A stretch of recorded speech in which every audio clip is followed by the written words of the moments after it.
Hello, this is Gary Reiner from Heart to Heart with Gary Reiner. I'm here with Letty Rudes, the president of Twigs and the chair of the board of Twigs Treasures. How are you doing today, Letty? Fine. Good. I'm glad we finally got some sun out. Isn't it beautiful? Yeah, and hopefully it'll keep like this for the weekend. That would be nice. That's what we're hoping. So I came here to ask you a few questions. First off, when did Twigs start? Originally, the Twigs started in the early 1980s, and at the time we were a branch of the Amsterdam Memorial Hospital Auxiliary. They ran, at that time, the primary care center. Excellent. And what was the original purpose for Twigs? Well, the original purpose was to help raise funds in this area to supplement the auxiliary's promise to the hospital. They always made a promise at the beginning of the year that they would donate to the hospital X numbers of dollars. So we were to supplement that promise. And who were some of the original members of the Twigs? Well, Janet Rank was originally probably the founding member. Janet volunteered at the Memorial Hospital in Amsterdam. She drove a bus with the handicapped children down for programs. And during that course of her association with the hospital, she was asked by an auxiliary member if there was any chance that a branch could be formed up here. Excellent. Well, it's probably thanks to you guys that I was even born at Amsterdam Memorial. I remember when they actually did that. So now it seems like, and we can see the sign here, it's more towards different non-for-profit organizations in the medical field, it seems like. Right. Well, when the hospital left the primary care center up here, we had a choice of associating with the Nathan Latour Hospital. But at the time, we decided we wanted to go independent and have more say in where the money was spent, and primarily to keep it in the community. Mm-hmm. And I can see the list, like I said, we have on the wall. We have like the Pasico Ambulance, Specular Ambulance, Wells Ambulance, the Primary Care Center, which is run by Nathan Latour now, the Fulton County Fly Car, Graduating Senior Scholarships, and the Oak Mountain Ski Patrol. So. Yes. Anything that is health related is what we spend or give our money to. It's we're a nonprofit organization dedicated to raising money for health related facilities in our community, and we have over the last probably 20 years donated about $400,000 to the community. We want to give sincere thanks to all those who generously donated items to sell, and to all those who came and bought items. I have definitely been one of those people who come in here. Even if I donate items, I usually leave with more than I came to donate. I know. Yeah, that happens to everybody. Well, we have such a unique collection of items because our donations come from different areas.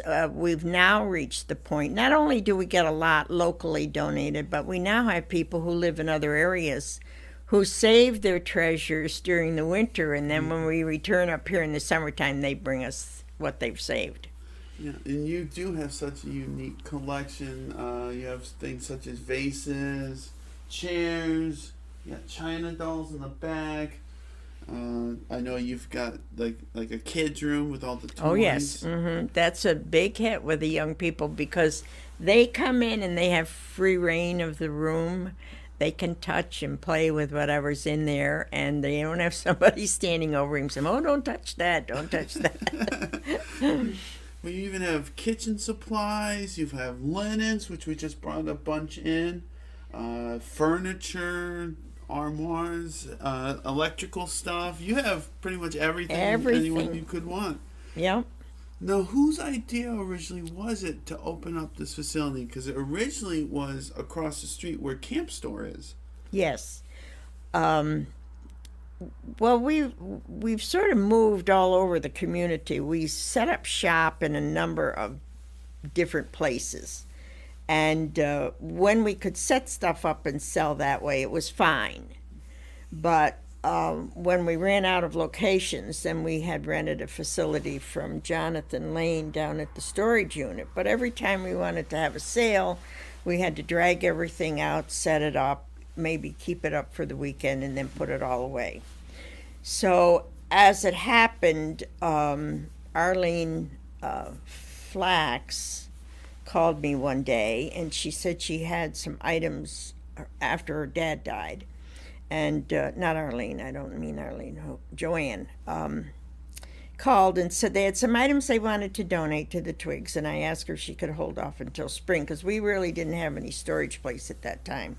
And she said sure, and I explained to her we were in the market for finding someplace permanent that we could, set up our items and work in a stationary spot. And she said, well, she says, my dad owns a place up on the corner there of Page Street and Route 8, and, she says you're more than welcome to do it there for as long as necessary.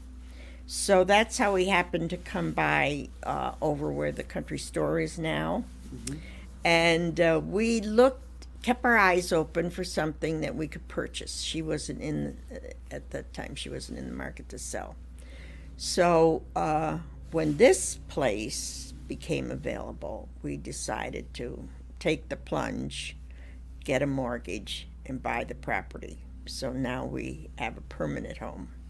Excellent. And this used to be, if I remember correctly, like a tile? It used to be Village Floor and Tile. I think it was originally built according to what stories I've told. Joe Flax worked for Niagara Mohawk. They needed a substation where they could store their vehicles, and it had a gas pump and whatever. So he built this center here for Niagara Mohawk, and they stored their trucks. And then it was a different number of things, and the last was Village Floor and Tile. And then when they moved out and went to Indian Lake, then Scott Brake rented it to do auto repair on foreign cars. And that lasted for a couple of years, and then he moved out, and the property became available for sale. And it was also owned by Joanne. And so we talked to her and came to an agreement on price, and from there it's history. Excellent. Now I remember, we're going to talk about the old store for a second, how small that was, especially for a guy my size, 6'2". Mm-hmm. I remember trying to walk up the stairs to get to the linen and toy room, and there was no room. So it's very nice that now you've got this bigger area for more stuff. The bigger the area, the more stuff you get. Now, I had heard that when you guys got the mortgage, you were able to pay it off quite quickly. No, we haven't paid it off. We have a 5-year mortgage, and we have paid off 3 years of it. We have this year and next year, and that will be, that will be the end of the mortgage. Now, how much would you say you generate through the Twigs Treasure per year? Per year? Well, as I said, this is going into our 4th year of the mortgage, which is $20,000 a year. Mm-hmm. And this year we were able to give back to the community our health-related receivers of $30,000. So that's $50,000 that we've generated. Now we also have the big craft fair that we do in August down on the ball field. And we used to do a fundraiser with the barbecue, but that's kind of fallen by the wayside because Book's Barbecue scaled back on their product. They didn't want to come and cook on site anymore. They wanted to bring in the food and take shortcuts, and we weren't interested in doing that. So last year we went with Giffey's Barbecue out of Clifton Park or that area. They're a little expensive. Because whatever you order is what you pay for. So therefore, we didn't have that big a turnout. for this particular barbecue, Right. and the product was just as good as Brooks, but it's not as well known. So consequently, we didn't do that well with the barbecue. So we decided to forego that as a fundraiser. We're looking for something else that we can do that doesn't require a lot of physical work because we're all an aging an aging organization. We did enjoy very much bringing in the circus. We did that one year, and another year we brought in the carnival. And but those things have all, the circus no longer operates in New York State, at least the one that we dealt with.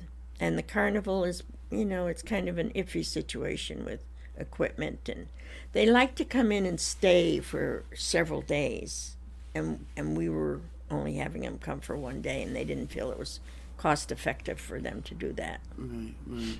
Well, it's nice that you try and focus on the what's important, which is the donating to the various causes. I know I've talked to a few people who still feel or have like a weird, I can't say weird feeling, but it's a weird concept to have ambulances. Like almost all ambulances, if I believe all ambulances, are volunteer. Yes. And rely on donations. I always get the letter in the mail. Oh yeah, yeah. You know, so it's great that we have organizations such as the Twigs to help donate to them so they can keep running and keep us safe. Right. Well, they're very, and that was another thing that we took on the fly car this year because of a couple of years now, because of the importance of them and what they can do as opposed to the members of our volunteer ambulance corps. These people are trained paramedics, and so their ability to do drugs and stuff like that is a big bonus here because we have so far to travel for our hospital service. Right. And we even have to use helicopters. I heard the other day we had to use a helicopter, which is quite something. Yes. On its Yeah. own. You've had in this organization many wonderful women. Linda McGovern would be one of them. Well, Ruby, her mother, was one of the founding members. Ruby is the one that got me involved because when I first moved back up here in 1981, I think it was, and I was having dinner at the inn, and she introduced herself, and she mentioned the Twigs and would I be interested in joining, and at the time I had a lot of other things on my plate, but in 1982 I decided to give it a whirl, and here it is, 2018, and I'm still here.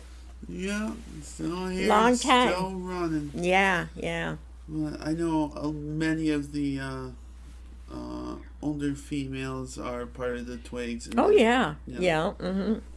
We have a 5-member board here at the Twigs Treasures. Susan Tilking is a member, myself, Chris Meixner, Sue Swift, and Carol Hutnick, and they all make up the board committee for the Twigs Treasures. And then we have, our officers for the Twigs itself. Now, how does one go about joining the Twigs if they are interested? Well, our meetings are always the second Wednesday. We only meet May through October. And our meetings are the second Wednesday of the month, and we meet at the library. So anybody interested in joining can come on a Wednesday night for a meeting, or they can stop in here and talk to whoever's on duty and indicate their interest in joining. And it's very simple. We have no application or anything like that. The dues are $10 a year. Sustaining members, those are people that like to be associated, support the endeavor, but the membership fee is $25. Now, they're not required to do anything physical, but they like the concept of the organization and they want to support it, and that's how they do it. Yeah. Well, I always like meeting you guys in here. Like I said, I am a frequent flybyer. grabbing various things that I need for either 80 karaoke. Probably for the radio station this year, I'll be grabbing stuff, furniture, and all that. And like I said, I've definitely donated things. I remember donating a big island bar set with a big granite. That was a pain to move.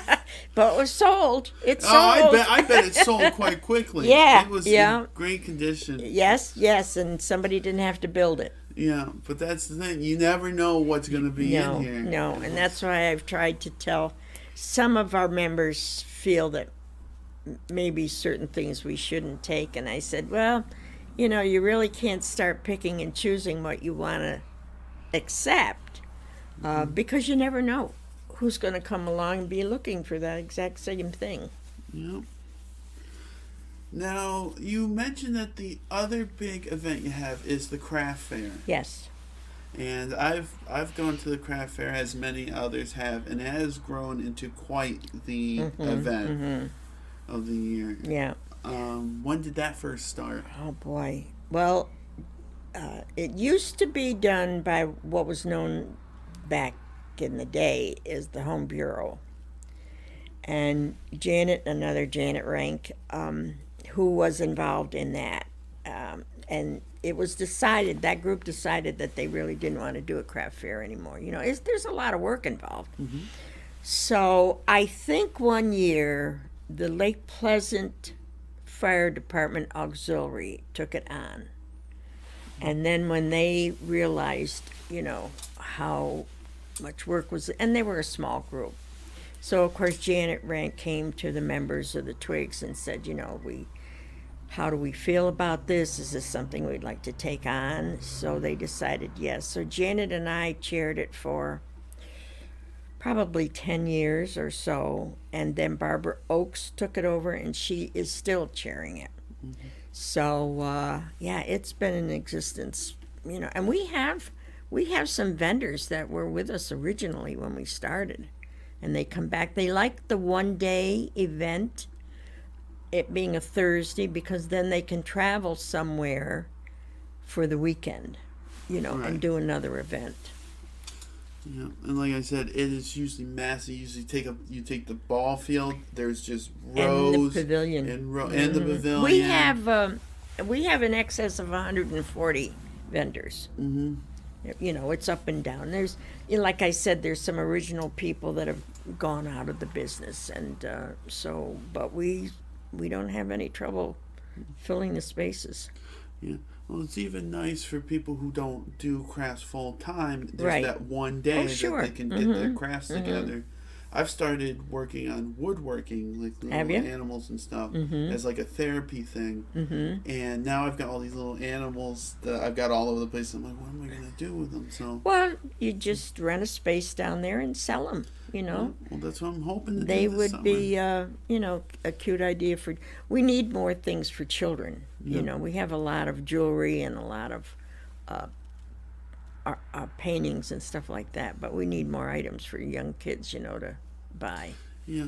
Well, what I'm hoping to do is with the animals is I cut them out, I sand them and lacquer them, and then drill a hole through the feet and put wheels on them. Oh, cute! And then you put an eye screw through the front and like a hook on the back, and then you can connect them together, and then you can make like an animal parade. Yeah, that's cute. So I'm hoping to get that. That's started. a cute idea. I know. But yeah, it's something that I do for therapy. Sure. Because when you're working with a saw, you got to concentrate. Oh yes. Yeah. On it. Make sure you keep all your fingers. Dad told me if I lose a finger, he's taking it away from me. So. Oh.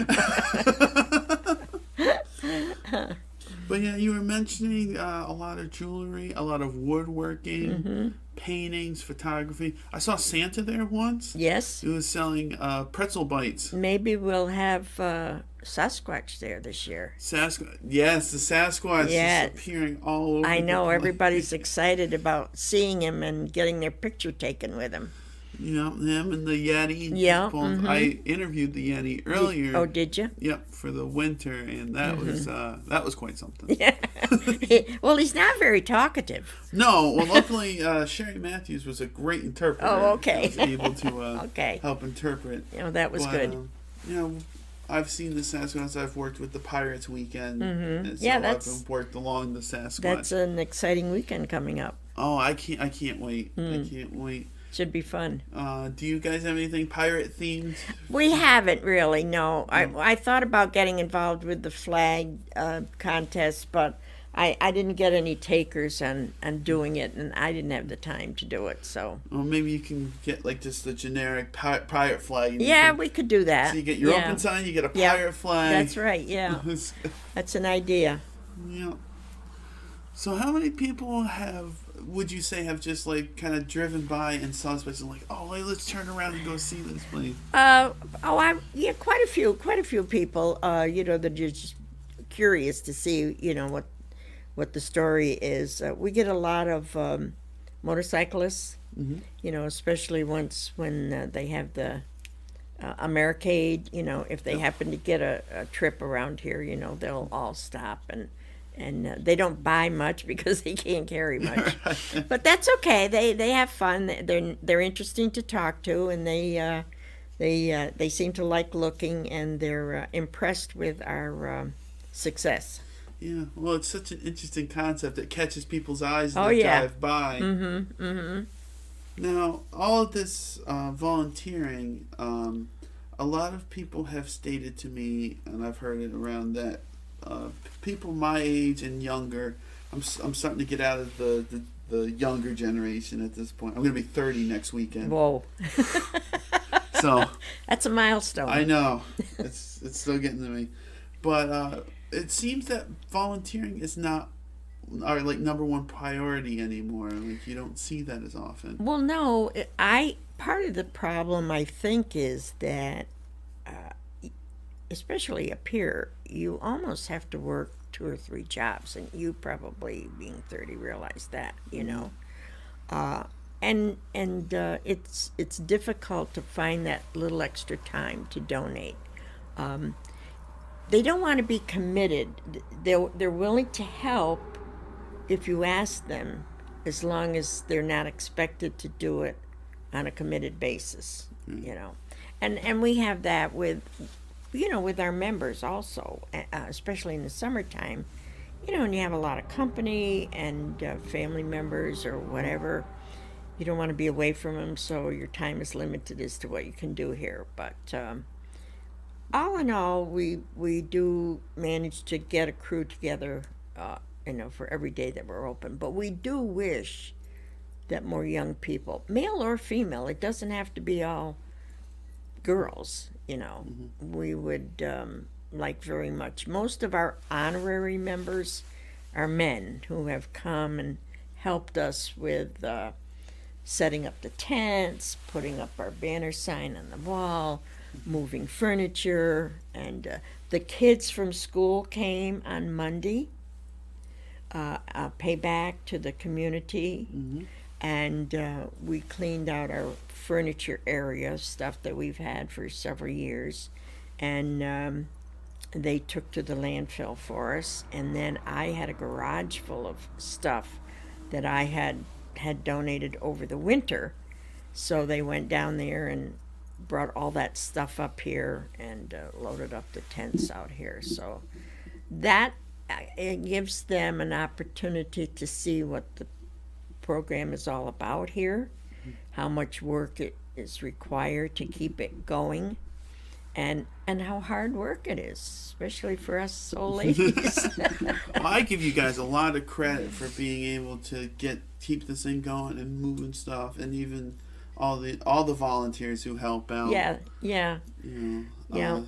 As a Boy Scout, it's kind of hardwired in my brain to try and volunteer when Sure. I get the chance. They tell you that for almost 10 years. Oh, I know. Yeah, you're kind of brainwashed along that area. Yeah, but it's kind of cool to see Page Street here starting to become more of a bustling area. It's exciting. Like I said, you've got a camp store across the street. You've got Twigs here. Now you have Camp Sacandaga. Yeah. An eye shot from here. Right. And then you've got Moffitt's Beach just down the road. Yeah, Twigs used to be mentioned in the brochure for the campsites. with association with closeness to Moffett Beach, you know, and I haven't seen one in recent years, so I don't know whether we're still as the spot to hit or something. Yeah, it's from what my dad has told me. It's a little awkward because they don't want to advertise and I guess it'd be quote showing favorites. Oh yes, yes, yes. The state has to. But for something that's non-profit, I mean, right. I feel that could be an exception to Yeah. the rule. That's what I thought the other night at the chamber meeting. Yeah. When the young man talked about the community involvement with the biking tour, you know, and organizations, you know, doing breakfast or doing lunch, or, you know, and I thought, you have to be very careful with something like that. But you do have facilities here that are in the meal serving business. And if everybody gets on board and starts giving the food away, you know, then they suffer. Right. And I know it's been tough.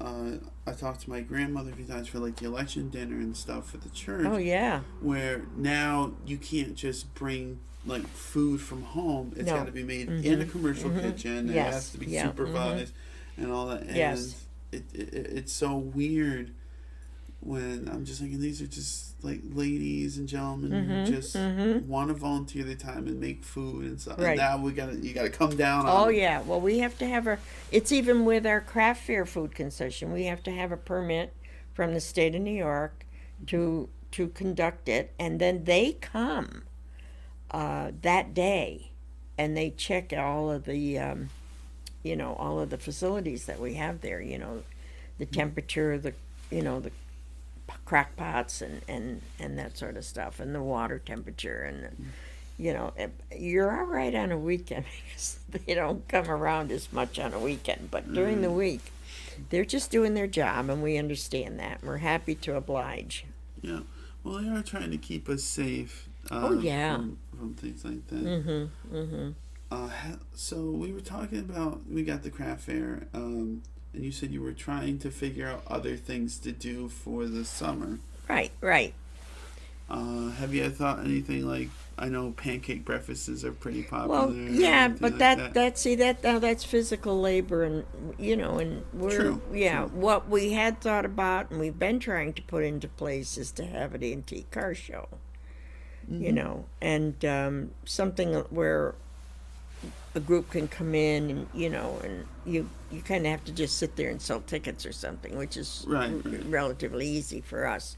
We will have a raffle this year. We've always raffled off quilts, but this year we're going to raffle off if it gets finished, hopefully, a Queen grandmother clock. You know, it's one that Mr. Rudes built, but we never got the insides in it. Oh, so like one of the you know, the big grandfather clocks. Yeah. Well, this is a grandmother clock. It's a smaller version of. So Jack had made the case and never finished putting the glass in the doors or the clock, whatever. Right. So Mark Crary is working on that, I think, along in conjunction with Bob Eldridge, I'm hoping. Excellent. Yeah. Well, I know Mr. Eldridge does great work with clocks. So yeah. we'll get that done. So yeah, thank you for joining me. Well, thank you. And is there anything else you'd like to say before we I finish don't off? think so. Just welcoming anybody and everybody to stop in and see our wares, and you know, keep donating. That's what keeps us in business. Yeah, well, like I said, I'm glad you guys are in business. I'm glad everything's going so well.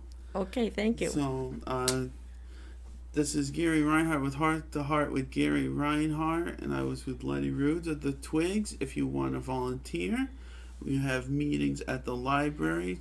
You said May through October. Yep, second Wednesday of the month. Second Wednesday of the month, and these are some wonderful ladies. I've known them for my entire life, so they're very hardworking, and they could always use more help. So thank you, Letty, for everything. Thank and we'll you. see you next time. Okay.